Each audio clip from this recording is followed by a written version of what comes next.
Birds are a very interesting subject to study, but sometimes you have to start in a certain way to learn about them. Hey guys, today I'm going to talk about certain field guides to start out with. Identifying birds can be very challenging, especially for the person that is starting out. Birds can be very tricky on how to identify them. If you're just starting out to birdwatch and you want to identify birds in the most easiest way, I do recommend a field guide. Nowadays with technology, everything has changed. You can look up any bird of any species that you want to see or that you hear in the area from your phone or your iPad. Identifying birds have become more easier for people. Some people may not always have that technology by their side, and this is where field guides come into play. There are some field guides out there that are very, very good, and some others that are not really the best that you could say. I do recommend studying the birds in your backyard first.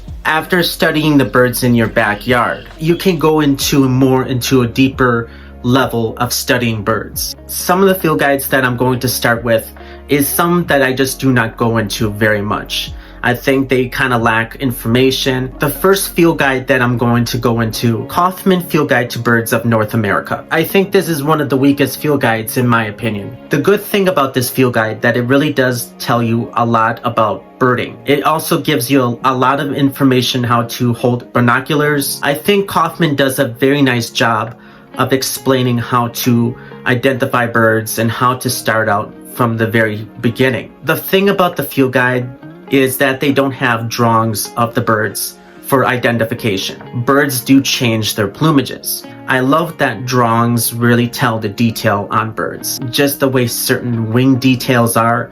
In pictures, birds really change differently throughout the years, and you may not see that when you see the bird up close. I do recommend this field guide if you're just starting out. The information in this book is pretty solid. It's not too crazy. I don't think it's the best field guide that I read. I think it really kind of lacks a lot of information in certain places. In this field guide, the Canada warbler does not show the fall migration, and they only show the female in her plumage. If I'm trying to identify a songbird of any kind, it doesn't matter if it's a warbler or a kinglet or something, you will see certain warbler species that will change different colors throughout the season. A good thing about this field guide, that it's very light. It's not too heavy that I have to drag it everywhere. I don't exactly love it, but I do like it, but I barely go back to it. The next field guide that I have is Stokes Field Guide to the Birds of North America. This one is more different than the other field guides that I have. With this field guide, it does help you identify birds really well. The only downgrade about this field guide that it doesn't really give you a lot of history about the birds. With these photographs in the Stokes Field Guide to Birds of North America, they show side-by-side comparisons,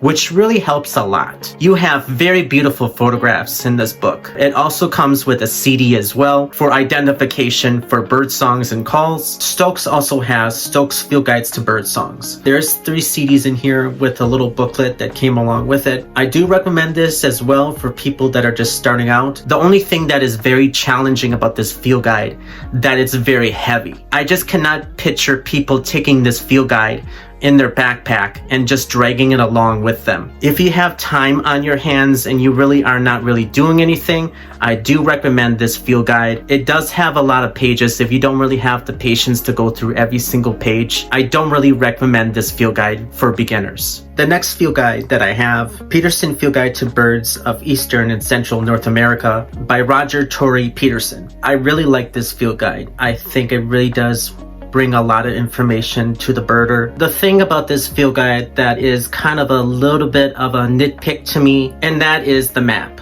I think the map on this field guide is very too small. I've seen other maps on other field guides and they are much more bigger than this. The drawings themselves, without a question, are very gorgeous too. Peterson even helps you on how to identify the birds. Does this bird have a longer bill? Is it a heron? Is it some species of waterfowl? Does this bird walk in a certain way? does it forage on the ground? And I like that this field guide really does a really nice job of that. I do recommend this one for people that are more experienced, and I think this field guide does a very nice job of it. Another field guide to me that is very great is National Geographic. National Geographic's Field Guide to the Birds of North America. And I love how this field guide really tells you about the birds in a very different way. They do a great job of what you're looking for on what the bird looks like. The drawings in this field guide are very beautiful. They also tell you different sections of different species when you flip through it. And I love that. I wish more field guides had that. And I definitely recommend this field guide to anybody that is very experienced. I don't recommend it for those that are beginners. It can be very confusing. If you're very experienced about learning about birds and you're going out there trying to see what bird you're looking for, this field guide is for you. I'm down to my current field guide, and I think this is by far the best field guide that I've seen. The Sibley Field Guide to Birds of Eastern North America. I really think this is by far the best field guide I've seen. I think this field guide does a really fantastic job of identifying warblers. If you're a person that really loves warblers, this is actually more detailed than the Kaufman field guide. They give you such a great detail of identifying the birds. The drawings in this field guide also show the birds in flight, which also helps for identification. This identification in this field guide also helps you to identify passerine birds. That includes buntings,